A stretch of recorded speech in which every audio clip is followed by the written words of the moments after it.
Everyone. So let's continue to the part 2 of Indian polity revision series. So today we are going to start the preamble part of the Constitution. Okay. So preamble is the introductory part of the Constitution. Preamble like introductory part of Constitution. How it contains the philosophy and objectives of the Constitution. यह main philosophy है of this constitution, framework and structure. How this constitution must be structured with some features. Indirectly, we can say the features are added in the preamble. Now, it was adopted on 26th November 1949. It came into effect on 26th January 1950.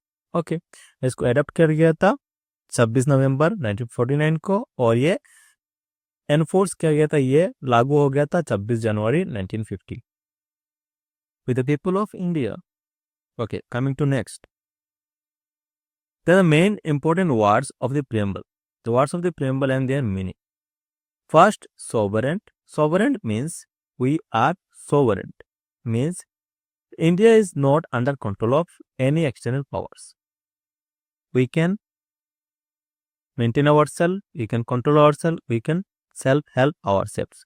कोई external country या external किसी के interfere की कोई जरूरत नहीं है. We are sovereign and strong. Socialist, हम सोशलिस्ट भी है. मीन्स इसका जो सेकंड थीम है सोशलिस्ट होना चाहिए. Means the state will strive to reduce inequality. देश अपने अंदर जो इनइक्वालिटी होंगे in basis of income, status and opportunities, उसको स्ट्रेंथन करेंगे, उसको मीट करेंगे एक दूसरे के साथ. किसी को छोटा बड़ा रहने नहीं देंगे, सबको इक्वल ट्रीट एंड उनको स्ट्रेंथन करने की कोशिश करती है. Called socialist. समाज में एक दूसरे को पढ़ाने का काम करेंगे. ये सेकंड थीम होगा. नेक्स्ट होगा secular. Secular means state has no religion on its own. State का कोई पार्टिकुलर सिंगल रिलीजन नहीं होगा and treats all religion equally.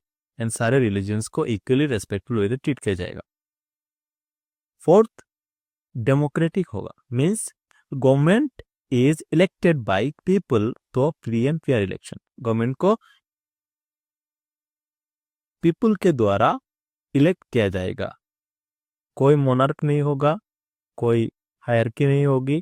People जिसे ज्यादा वोट से जितवाएगा वही गवर्नमेंट फॉर्म करेगा, वही देश का सेवा करेगा. नेक्स्ट, रिपब्लिक होना चाहिए. रिपब्लिक का मतलब the head of state is a elected representative. जो स्टेट का हेड होगा वो इलेक्टेड रिप्रेजेंटेटिव होगा, not a hereditary monarch. Okay, ये एक रिप्रेजेंटेटिव होगा, वो भी इलेक्टेड रिप्रेजेंटेटिव. जस्टिस. जस्टिस के टाइम में अगर हम बोलेंगे तो assure the social and economic and the political justice to all citizens. सबको जस्टिस मिलनी चाहिए. किस बेसिस पर? Social, economic and political justice. ठीक है.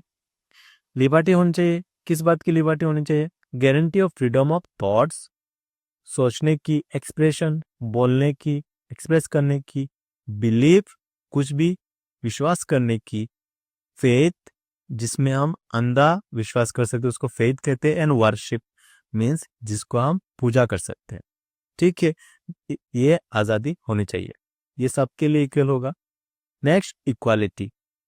अब इक्वालिटी किस बेसिस पर होना चाहिए? Ensure equal status and opportunity and prohibits discrimination. Means equal status, सबको एक समान नजर से देखा जाएगा और अपॉर्चुनिटी, इक्वल अपॉर्चुनिटी सबको दी जाएगी. कोई गोरा है उसको इस जॉब में जा सकता है, कोई काला है नहीं जा सकता है, ऐसा नहीं है. अंधे को भी अपॉर्चुनिटी देना चाहिए बिकॉज ऑफ वो अंधा है कि वो हर काम नहीं कर, वो जो काम कर सकता है वो अगर वो करने के लिए इच्छुक है उसे चांस दिया जाएगा. ठीक है. इससे अच्छा एक्सप्लेनेशन नहीं हो सकता इक्वलिटी का. Next, fraternity. promotes the dignity of individual and the unity and integrity of the nation. अब फ्रेटर्निटी का मतलब क्या होगा? देश के इंटीग्रिटी को स्ट्रेंथन करेंगे, प्रमोट करेंगे with dignity and individual and unity and integrity of the nation. ठीक है, हम मिलजुल के रहेंगे और देश की डिग्निटी को प्रमोट करेंगे, सीधी बात है। Next, integrity. इंटीग्रिटी का मतलब क्या है? सबको मिला के चलो, होलनेस में। Ensure the unity and the wholeness of the nation.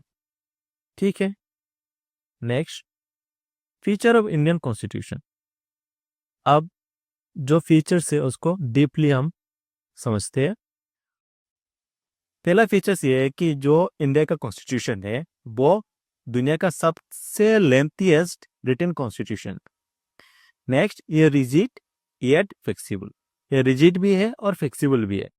मतलब ये रिजिड है, ये घुमा फिरा के बात करने वाली चीज है, ये समझ में नहीं आने वाली, लेकिन फ्लेक्सिबल भी है। इसको चेंज भी कर सकते हैं, इसको ऑल्टर भी कर सकते हैं। फेडरल सिस्टम विथ यूनिटरी बायस।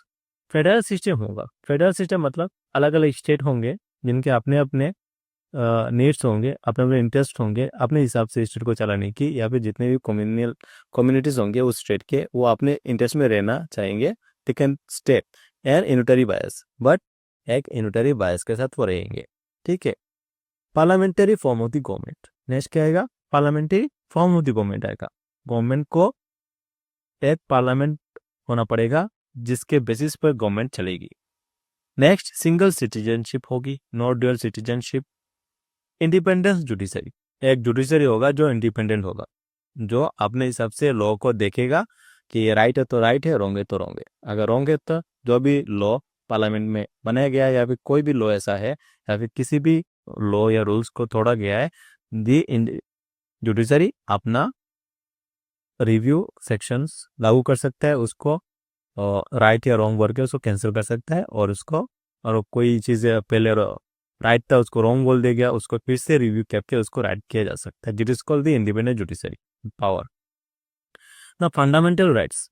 अब मौलिक अधिकार होनी चाहिए, किसके लिए? सिटीजन्स के लिए। कुछ अधिकार तो होने चाहिए। Next, DPSP, directive principle of state policy. अब हर स्टेट के अपने अपने पॉलिसीज होंगे। देखो, फंडामेंटल राइट्स जो होंगे वो एनफोर्सेबल टू द कोर्ट होगा। एनफोर्सेबल मतलब इसको एनफोर्स किया जा सकता है, इसको रोकथाम किया जा सकता है due to some critical situation. Okay, क्या सिचुएशन है? इमरजेंसी वगैरह में इसको रोकथाम कर, जैसे article 21, 22। Okay, directive principle state policy, ये स्टेट पॉलिसी है, स्टेट को चलाने के लिए पॉलिसी है। इट इज नॉन जस्टिसेबल, मतलब इसको जस्टिफाई करने की जरूरत नहीं पड़ेगी, बिकॉज ये पॉलिसी फुल्ली सोच समझ के बनाया गया है। It is not need to justify again and again. अगर फ्यूचर में इसको ऑल्टर किया जा सकता है, बस इसको, it is not enforceable like fundamental rights. Okay. Next, secular state होगा because of the secularism. Okay. Next, universal adult franchise को प्रमोट किया जाएगा। नेक्स्ट आता है rule of law. Rule of law होना चाहिए हर चीज के लिए, and equality before law, and हर किसी लॉ के आगे हर कोई इक्वल होगा। अमीर को सजा नहीं मिलेगा, गरीब को मिलेगा, ऐसा कुछ नहीं है। जो भी है इक्वल होगा। ठीक है। एमएलए के बेटे ने मर्डर कर दिया, वो जेल नहीं जाएगा, ऐसा कुछ नहीं है। सबके लिए कोर्ट है, सुप्रीम कोर्ट है, हाई कोर्ट है, दोनों मिलके इसके अगेंस्ट सबूत मिलेंगे तो एक्शन लिया जाएगा। There is no inequality, law के आगे सब इक्वल होंगे। वेलफेयर स्टेट होगा। ठीक है, सबके साथ इक्वल ट्रीट किया जाएगा, इसको it is called welfare state. Strong centre होगा, एक सेंटर होगा जो यूनिटरी गवर्नमेंट के अंडर में रहेगा। सेंट्रल गवर्नमेंट वो बहुत ही स्ट्रॉन्ग होगा, क्योंकि फेडरल, बाकी सब क्या है, फेडरल सिस्टम के ऊपर चल रहा है और यूनिटरी बायस के ऊपर चल रहा है। तो स्ट्रॉन्ग सेंटर होना पड़ेगा, जिससे मान लो किसी भी स्टेट में, पर्टिकुलर कोई भी स्टेट है इंडिया में, उसमें कुछ ऐसा सिचुएशन क्रिएट हो गया कि वो अलग कंट्री चाहते हैं, या फिर कोई दंगा फसाद शुरू हो गया, या फिर कोई एक्सटर्नल अफेयर्स, या फिर कुछ भी ऐसा हो गया, तो ये स्ट्रॉन्ग सेंटर बाकी सारे फेडरल स्टेट को अपने साथ लेके उस जो सिचुएशन उसको हैंडल करेगा, एंड फिर से उसको यूनिटरी प्रोविंस में लाएगा, उसको फिर से as a state and union government के साथ मिला के रखेगा, उसको अलग होने नहीं देगा। जो भी प्रॉब्लम है उसको डील करेगा फेथफुली, इशुअली, वेलफेयर स्टेट के हिसाब से। इमरजेंसी प्रोविजन, आप पर्टिकुलर सिचुएशंस हो गए, सिचुएशन इमरजेंसी लागू किया जाएगा। जैसे मैंने अभी कहा, दंगा फसाद वगैरह में इमरजेंसी लगाया जाएगा। फाइनेंशियल इमरजेंसी है, स्टेट इमरजेंसी है, ठीक है। ये प्रेसिडेंट के हाथ ये पावर होते हैं इमरजेंसी का। 3 इमरजेंसी से जब हम आर्टिकल्स पढ़ेंगे तब हम इसको डिस्कस करेंगे। अमेंडमेंट प्रोसीजर क्या होगा? अमेंडमेंट जो लॉ बनेंगे, जो भी कानून बनेगा उसको अमेंडमेंट किया जाएगा, तो अमेंडमेंट प्रोसीजर का जो रूल्स है वो नियम है उसको भी इसमें डाला गया है। नेक्स्ट 3 टायर गवर्नमेंट होगा, central government, state government and Panchayati Raj जैसे 3 टायर गवर्नमेंट होंगे।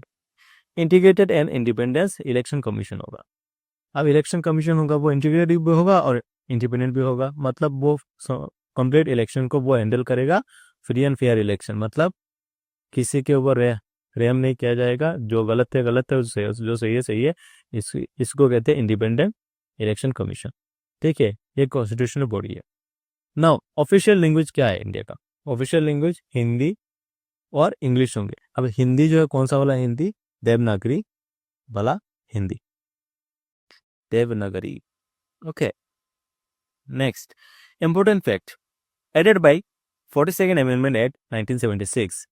3 वर्ड जो 42nd अमेंडमेंट एक्ट में ऐड किया गया था, पहले वो इनिशियल अमेंडमेंट में नहीं था। और 42nd अमेंडमेंट एक्ट को मिनी कॉन्स्टिट्यूशन भी कहा जाता है because this amendment act contains many more amendments और मेनी मोर रेजोल्यूशंस जो उसमें डाले गए थे उस टाइम में। सो 3 वर्ड क्या थे? Socialist, secular, integrity. क्वेश्चन पूछा जाता है, इनमें से किसी 2 को ऑप्शन में लिया जाएगा या किसी एक को ऑप्शन में लिया जाएगा, ये बहुत बार हो चुका है, मैंने एमसीक्यू में भी इसको मेंशन किया है। I will teach you now. Next, preamble is neither A part और नॉट आउटसाइड द कॉन्स्टिट्यूशन। अब ये जो लाइन है बेसिकली ये लाइन इंपॉर्टेंट है, लेकिन और एक बात है मैं अभी इसके बाद में बोलूंगा कि प्रीएम्बल कॉन्स्टिट्यूशन का पार्ट है भी है और नहीं भी है। क्यों है और क्यों नहीं है? क्योंकि प्रीएम्बल जो है एक प्रस्ताव बना है, कॉन्स्टिट्यूशन कैसा होना चाहिए, इस देश का कॉन्स्टिट्यूशन कैसा होना चाहिए, ये किस किस सिद्धांत के बेस पर होगा। सो ये सारे सिद्धांत जो है यहाँ पर है, इन सब चीज के बेस पर होगा ताकि एक शांति से और स्ट्रॉन्ग कंट्री को बनाया जाए, मेंटेन किया जाए, ठीक है। सो ये किस चीज पे होगा? इंडियन फिलोसॉफी के ऊपर होगा, इंडियन साइंटिफिक टेम्पर के भी ऊपर होगा। और क्या है इसको हम एक की के तरह भी यूज कर सकते हैं। यहाँ पे देखो थर्ड पॉइंट मैंने दिया, it is the key to unlock the constitution, okay ना। कुछ एमसीक्यूज है उसको डिस्कस कर लेते हैं। This is only the preamble, okay. Next part में हम 2-3 पार्ट को एक साथ करने की कोशिश करेंगे ताकि आपको क्विक वीडियोस और सब चीज़ें एक साथ मिले, ओके। एमसीक्यूज में पहला क्वेश्चन ये है, the preamble of Indian constitution was added by the constituent assembly on 26 November 1949। 26 November 1949 constitution assembly ने इसको एडॉप्ट किया था। Which of the following words was added to the preamble by the 42nd amendment? 3 secular, socialist and integrity. तो यहाँ पे कौन सा है? डेमोक्रेटिक तो नहीं होगा, पहले से ये सॉवरेन भी पहले से है, तो ये दोनों socialist and secular, option B and C. Preamble is considered to be the introduction to the constitution, yes. Key to the constitution, yes. Philosophy of the constitution, yes. Option D, all of the above, ठीक है। Because of ये introduction भी है, एक की to the constitution भी और एक फिलोसॉफी भी है। सो ये क्वेश्चन रेयरली पूछा जाता है, लेकिन ये 3 अगर लाइन आपको याद रहेंगे तो ये 1 मार्क आप ले जाओगे। Next, which one of the following is not a feature of Indian Constitution? यहाँ पे कौन सा इंडियन कॉन्स्टिट्यूशन के फीचर्स नहीं है? द पार्लियामेंट्री गवर्नमेंट तो है, okay. Federal system with inter bias, yes है। सिंगल सिटीजन है, यस। ड्यूअल सिटीजनशिप नहीं है, option D is not the part of the Indian constitution. Next, the word Republic in the preamble signifies that the head of the state is hereditary. Republic का मतलब क्या है? Republic का मतलब होता है कि the government is elected free and fairly elected by the people of India. So the head of the state is elected representative. Option क्या होगा? हेड ऑफ द स्टेट किसको कहा जाता है? प्रेसिडेंट को कहा जाता है, ओके। ये नॉमिनल हेड होते हैं. Okay, so option b, which value is the preamble ensured equal status and the opportunity and the prohibits discrimination. So prohibit discrimination मतलब क्या है, और इक्वल अपॉर्चुनिटी, इक्वल स्टेटस और अपॉर्चुनिटी तो कहाँ पे आएगा, जस्टिस में तो नहीं आएगा, लिबर्टी भी नहीं, लिबर्टी तो आज़ादी का नाम है. सो इक्वलिटी में आएगा. ओके, इक्वलिटी ऑप्शन सी होगा. Next, preamble reflects the aspiration for the establishing. Preamble क्या रिफ्लेक्ट करता है, democratic state, social state only. देखो यहाँ पे थियोक्रेटिक स्टेट नहीं है, सोशलिक स्टेट ओनली. यहाँ पे वर्ड ओनली है, एग्जाम में यहाँ पे ओनली रहेगा तो हम इसको इग्नोर करेंगे. Next, a democratic and secular state, ये ऑप्शन ठीक है, या तो ओनली वाली नहीं है. नेक्स्ट, ए मोनार्कियल, मोनार्कियल तो कभी भी नहीं था, तो ऑप्शन क्या होगा, C. Option C is the right answer. Next, we the people of India in the preamble indicates the source of power in is the parliament, source of power is the people, source of power is the president, source of power is the judiciary. Actually source of power is the people. Option B, because हम government को elect कर रहे हैं free and fair election के जरिए, then government form हो रहा है. तो power of source of power of Indian constitution of और Indian government is actually based on Indian people. So नीचे को शॉर्टकट्स दिए गए हैं, इनको याद रखने का, यू कैन फॉलो थ्रू. मैं इसको एक्सप्लेन नहीं कर रहा हूँ, you can go through it. किसको शॉर्ट्स लेना है, स्क्रीन शॉट्स लेना है, you can take exam focus के लिए. ओके, सो यहाँ पे कुछ है, जैसे remember preamble is a philosophy, feature, structure, both are important for preliminary maths. Okay, goodbye. I'm coming with the next video. Remaining series I need to complete series. So next video के साथ आऊँगा. Till good luck.